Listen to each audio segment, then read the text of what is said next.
With no cognizance of how the world was about to change last October, Smithsonian Magazine published its September-October edition, featuring a story about Mark Ludwig, a violinist in the Boston Symphony Orchestra, back in 1988. Ludwig was in between performances at Carnegie Hall in New York when he passed a little time in a local bookshop. There he came upon a biography of Rabbi Leo Baeck, the leader of Germany's Jews during the Nazi era, for whom our congregation is named. Having refused multiple invitations to save himself as the war escalated, Baeck ended up imprisoned in the Terezin concentration camp in what was then Czechoslovakia, once his entire community in Germany had been expelled. Against all odds, Baeck survived and became one of the greatest theologians of his time. But what really got Mark Ludwig's attention was Baeck's account of something unexpected that had happened in Terezin. In his biography, Baeck told of a great body of classical music that had been composed in the concentration camp. Apparently, while the Jews were enduring hard labor, waiting to die, a few carved out a little time to compose some breathtaking works. Ludwig couldn't resist investigating, so he traveled to Prague, which is just 30 miles away from Terezin, and met with an archivist who presented him with some sheet music. Said Ludwig, "I opened the score and started playing it in my mind's ear. And the beauty of it was astounding.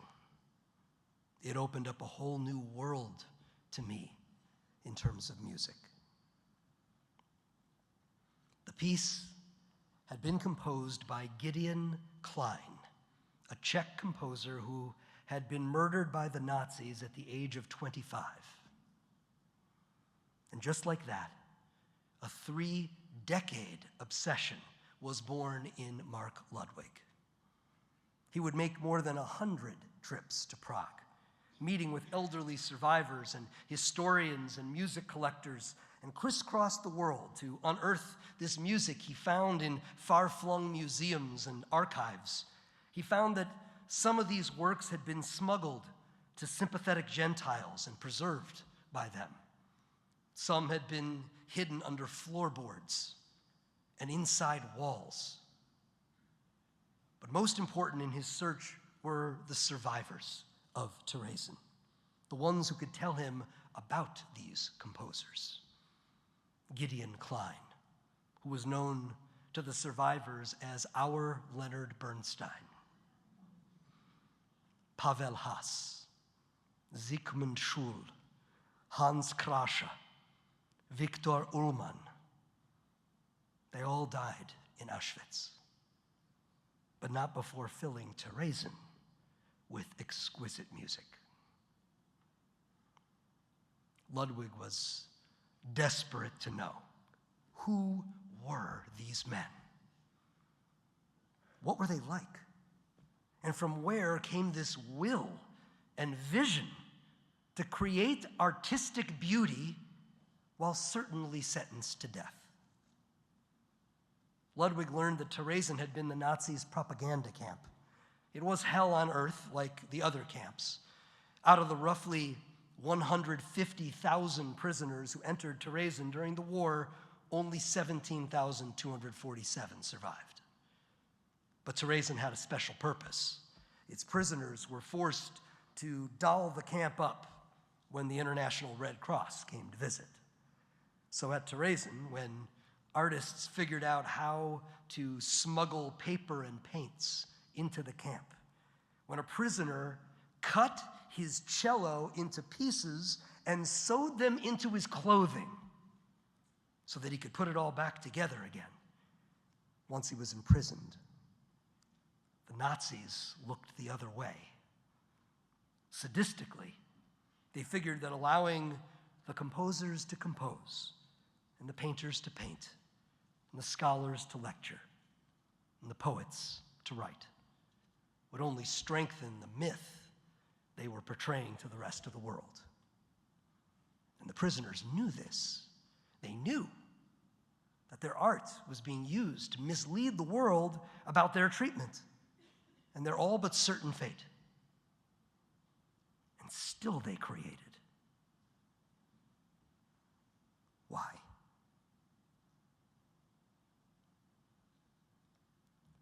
H.G. Adler, himself a survivor of Chasen who went on to become arguably its most important historian, explained about how creating music and art instilled the prisoners with a sense of meaning. With every morsel of beauty they introduced into the world, they asserted some measure of control in a life where essentially all control had been robbed from them. Wrote Adler, the prisoners defied their inevitable doom until the last day and stood their ground.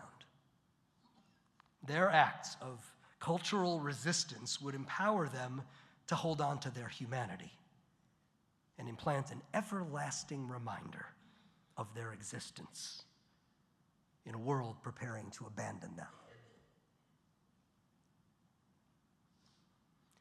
Don't romanticize it, cautioned Gideon Klein's sister, Elishka, in her conversations with Ludwig. They were musicians and composers. This is what they knew. This is what they did. If they were bricklayers, they would have laid bricks. Or, as one of the Chasen composers, Viktor Ullmann, himself put it in what became an ethical will of sorts that he wrote before his murder, we in no way sat around lamenting. Our desire for culture was equal to our will to live.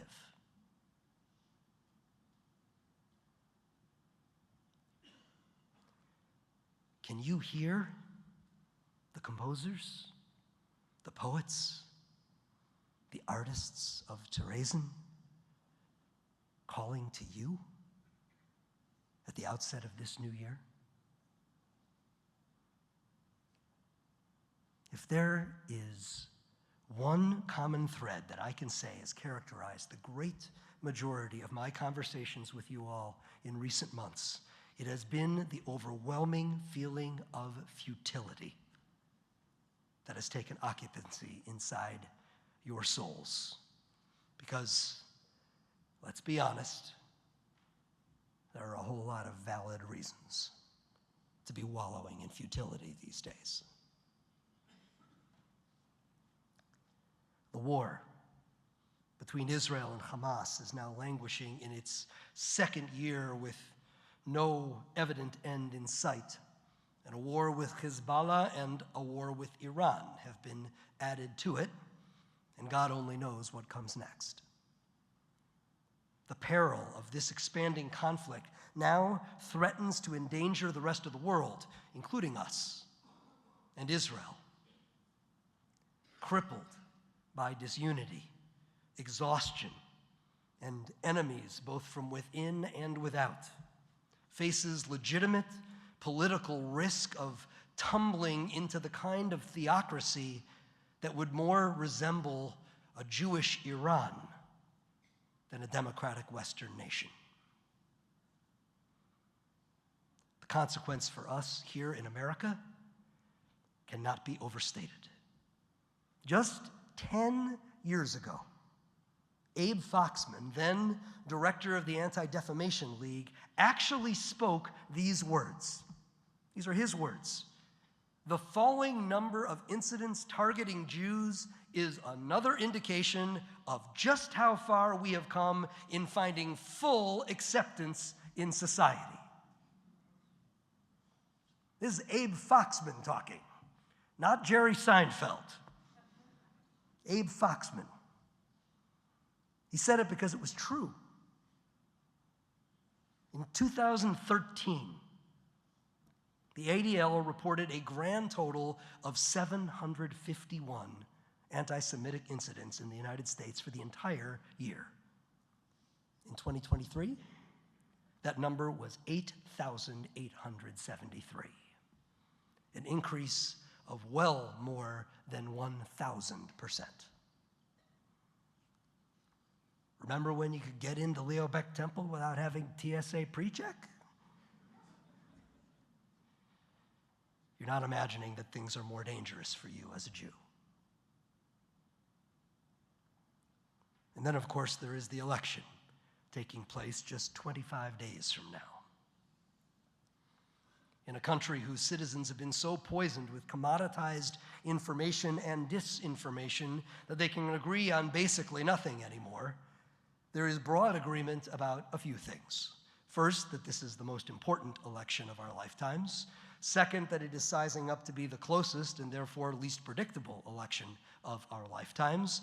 And third, that whoever wins, half the country will believe that American democracy is on death's doorstep. Thus, another couple of things we can probably agree on is that regardless of the outcome, civil unrest is extremely likely, and trust in our democratic process and our judicial system will be tarnished.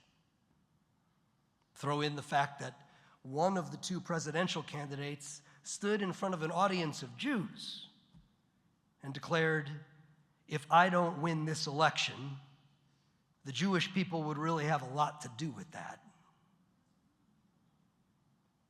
And I wouldn't blame you if you're a little on edge about our country's future. And this is to say nothing, fresh from the devastation of Hurricanes Helene and Milton, of the looming danger to all of humanity from the climate crisis, to which our country is the second biggest contributor and also one of the biggest producers of deniers of the science that is acknowledged the world over, except by them, thereby weakening our country's political will to save our own children and grandchildren. All of that was depressing just to say, but we are all living with it, waking up with it, walking around with it, talking about it, stuffing it down inside us, going to sleep and dreaming about it, and then waking up to start all over again. It's no wonder you're losing hope, or so you tell me. No wonder you're having a hard time believing that things are going to be okay. Some of these things are guaranteed not to be okay. And you know it. We know it. It would be foolish for any of us to pretend otherwise. Which brings me back to Gideon Klein and all those other composers and poets and artists in Chasen. They didn't pretend either. They knew they were almost certain to die. And yet there they were, waking up each day and creating beauty on instruments they once sawed apart and strapped to their persons so they could smuggle them into a concentration camp.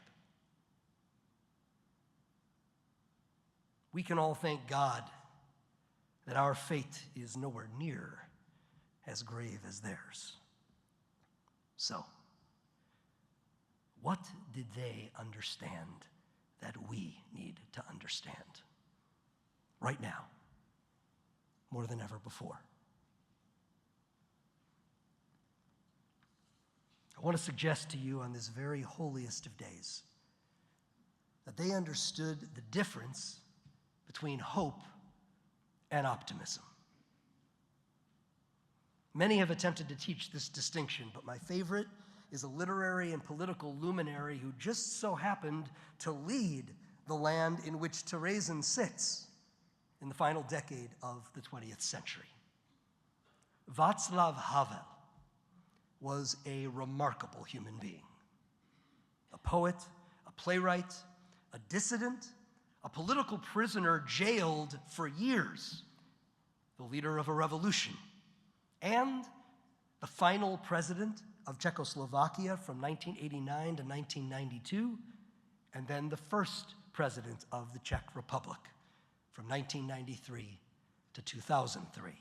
So Havel knew plenty about living in chaotic, foreboding times. As the transition to liberation for the Czech people, fraught with all its upheaval and dangers, accelerated toward its climax, Havel wrote a book entitled Disturbing the Peace, which included these words: "The kind of hope I often think about, especially in situations that are particularly hopeless, such as prison, I understand above all as a state of mind, not a state of the world. Either we have hope within us or we don't. It is a dimension of the soul. Hope is not prognostication. It's not an orientation of the mind, of the world. It is an orientation of the spirit. It transcends the world that is immediately experienced and is anchored somewhere beyond its horizons. Hope," wrote Havel, "in the deep and powerful sense, is the ability to work for something because it is good, not just because it stands a chance to succeed. The more unpropitious the situation in which we demonstrate hope, the deeper that hope is." So hope is definitely not the same thing as optimism. It is not the conviction that something will turn out well, but the certainty that something makes sense, regardless of how it turns out. In short, he concluded,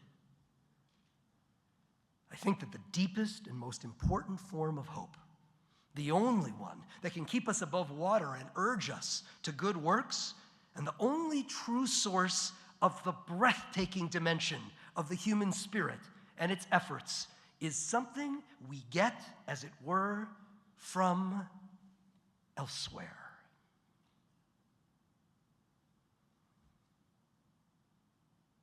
Are we not, you and me, here on this Yom Kippur, in search of that elsewhere?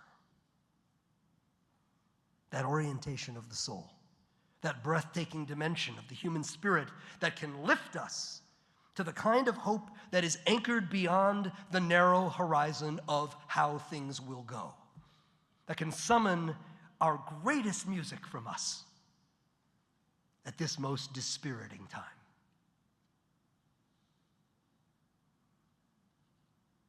Fortunately, we are all inheritors of a tradition that is absolutely loaded with that kind of elsewhere. Tomorrow morning, Rabbi Goldberg will read our annual Torah portion for Yom Kippur, the Torah's imploring of us, "Uvacharta b'chaim lema'an tichyeh," choose life that you may live.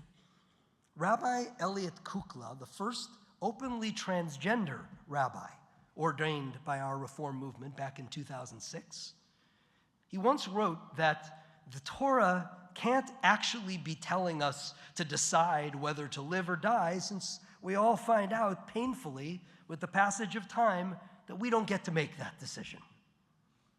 Thus, the call to choose life is a call to recognize that every choice we make, from birth to death, matters.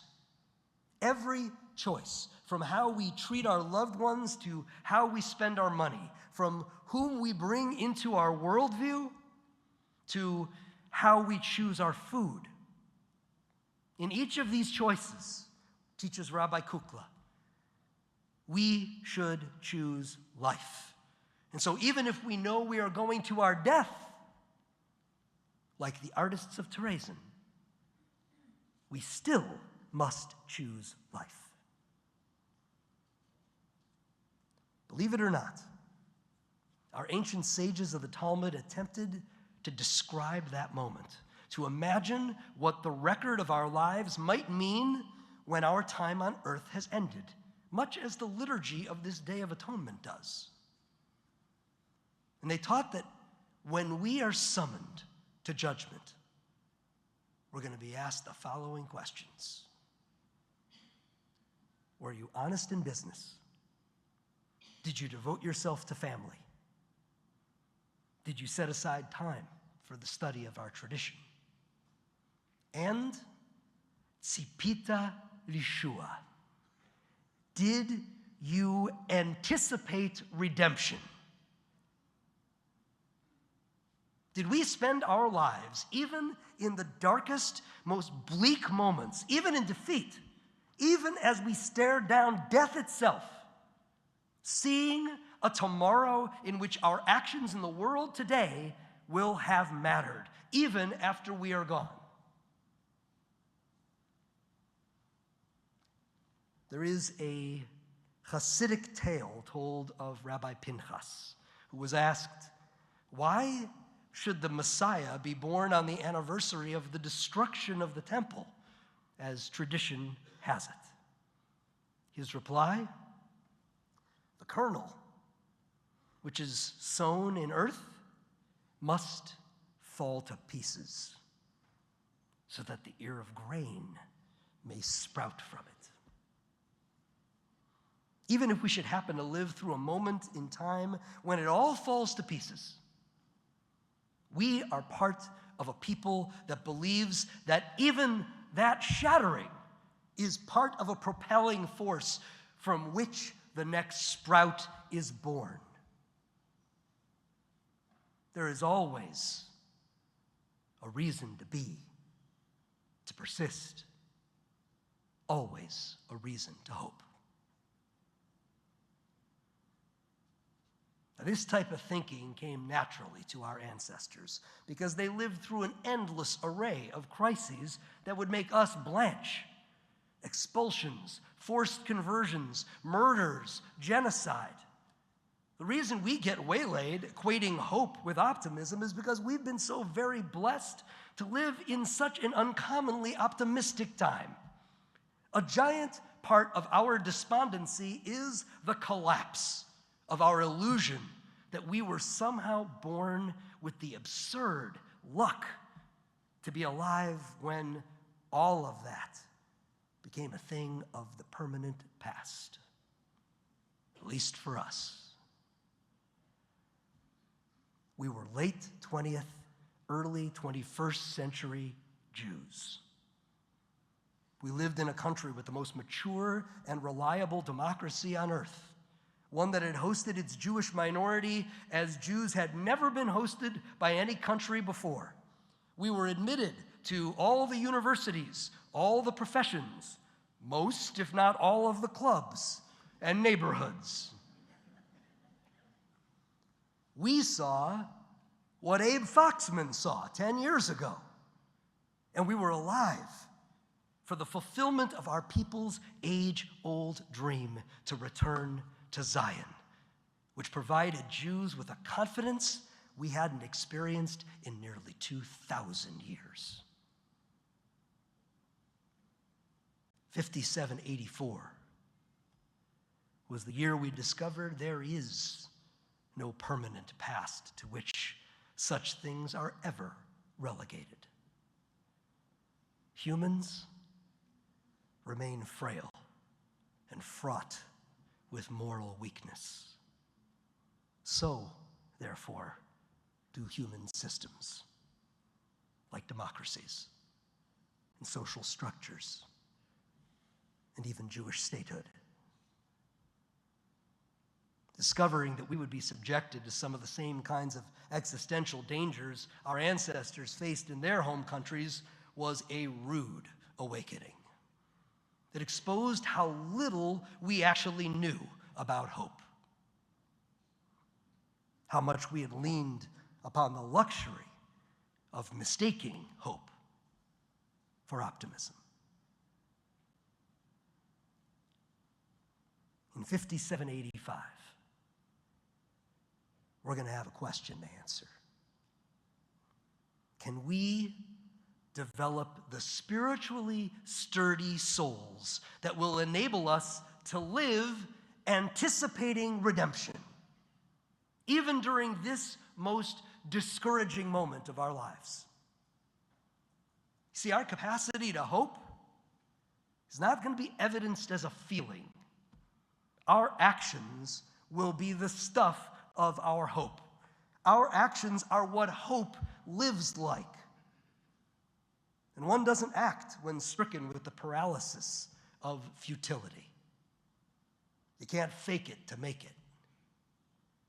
You have to see whatever you are doing in the pursuit of justice or safety or humanity as a dimension of the soul, anchored far beyond the horizons of any outcomes in this small, temporal moment in time.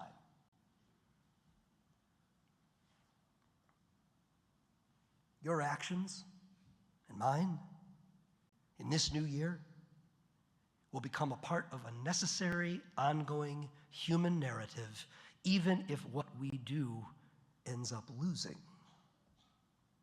even if things get worse, even if the very things we fear the most end up happening. For if, God forbid, any of what we most fear actually happens, we're going to need to be readier than ever. Not just to give up and succumb to the forces that defeated us. This is why the prophet Zechariah described us as asirei tikva, prisoners of hope. Because hope is not something we can escape. It's not something we even really encounter when we are winning at life. Hope is a discipline of the Spirit, written note by note onto the pages of music hidden inside some wall for others to find and play after we are gone.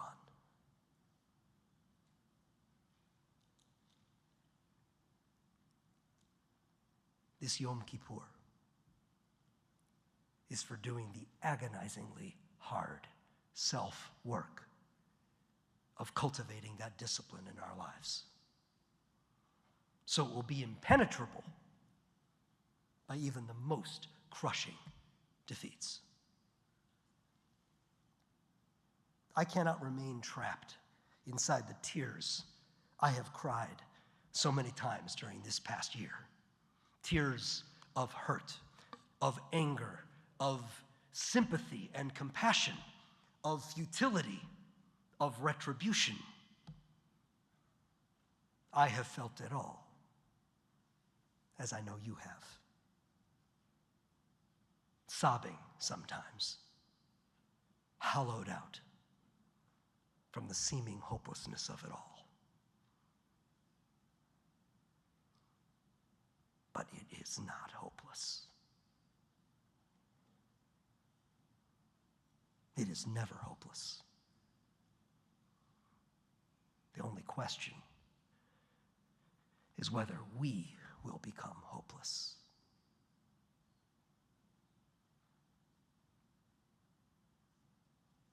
Now, if this all sounds like too much for our tradition to ask of you, more than you can muster when it all might truly be falling to pieces, I want you to know my reason for knowing you're wrong.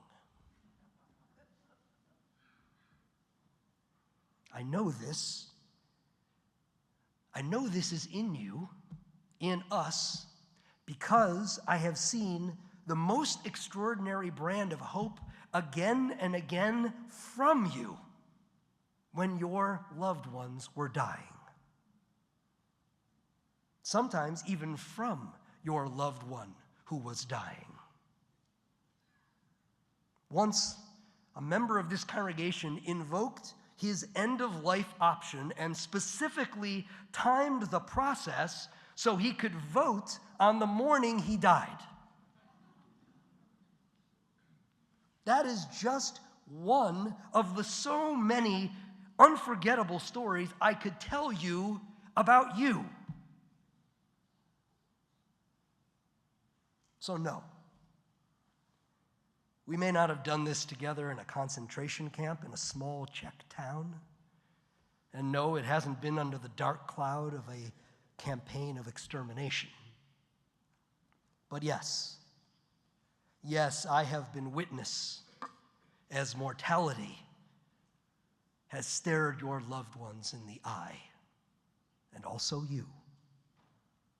And even then, every choice, every action continued to matter,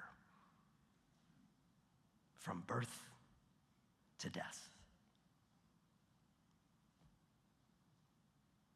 In this new year, awash in the fear of things we previously thought only our ancestors had to confront, what is the melody you will compose with your one life? On what severed cello, glued back together, will you scrape out the notes that will be pressed into the floorboards to become the symphony of tomorrow? The music you will summon from elsewhere, and which will be heard and felt and played and lived across all time.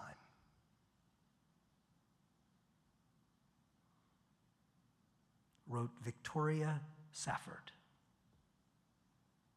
Our mission is to plant ourselves at the gates of hope. Not the prudent gates of optimism, which are somewhat narrower, nor the stalwart, boring gates of common sense, nor the strident gates of self-righteousness, which creak on shrill and angry hinges, nor the cheerful, flimsy garden gate of everything's going to be okay. But a different, sometimes lonely place of truth-telling about your own soul, first of all, and its condition. The place of resistance and defiance, from which you see the world both as it is and as it could be, as it will be. The place from which you glimpse not only struggle, but joy in the struggle. And we stand there, beckoning and calling, telling people what we're seeing, asking them what they see.